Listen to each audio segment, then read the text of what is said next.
छोटी बहन ने जानबूझकर फूलों की टोकरी आदमी की बाहों में धकेल दी। वह चाहती थी कि महिला उससे शादी करे और उसे सार्वजनिक मजाक बना दे, लेकिन उसे यह नहीं पता था कि वह आदमी वास्तव में एक अमीर निगम का उत्तराधिकारी था जो गुप्त रूप से जीवन का अनुभव कर रहा था। पूरी तरह से अनजान बहन अपनी माँ के पास दौड़ी और आदमी को मौके पर ही अस्थायी कामगार के रूप में उजागर कर दिया। हालांकि पिता ने महिला को मानसिक रूप से अस्थिर होने के लिए डांटा। फिर बहन ने महिला को सांत्वना देने का नाटक किया। उसी समय आदमी के सहायक ने उसे सलाह दी कि वह फूलों की टोकरी फेंक दे, इससे पहले कि वह परेशानी पैदा करे। लेकिन आदमी ने आत्मोपेक्षापूर्ण तरीके से कहा कि वह तो बस एक अवांछित अस्थायी कर्मचारी है, कोई भी उसके जैसा व्यक्ति पर मोहित नहीं होगा।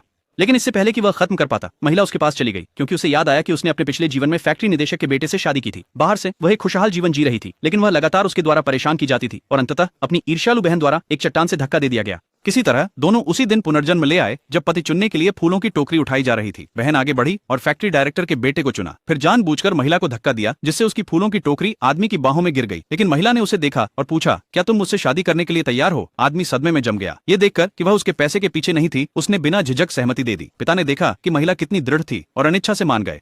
जल्द ही 5 दिन बाद शादी का दिन आ गया। फैक्ट्री डायरेक्टर का बेटा कार में बहन को लेने आया। पड़ोसी सभी ईर्ष्या से देख रहे थे, जबकि वह आदमी अकेले एक पुरानी साइकिल पर आया। बहन महिला का मजाक उड़ाने से खुद को रोक नहीं पाई और माता पिता उस आदमी के प्रति घृणा से भरे हुए थे। लेकिन महिला ने उन्हें नजरअंदाज किया और उस आदमी के साथ घर चली गई। जैसे ही वे बैठे, आदमी ने एक पारिवारिक विरासत की कंगन निकाली। उसने कहा कि यह उसकी दिवंगत माँ की सबसे प्रिय संपत्ति थी और वह इसे उसे शादी के उपहार के रूप में दे रहा था।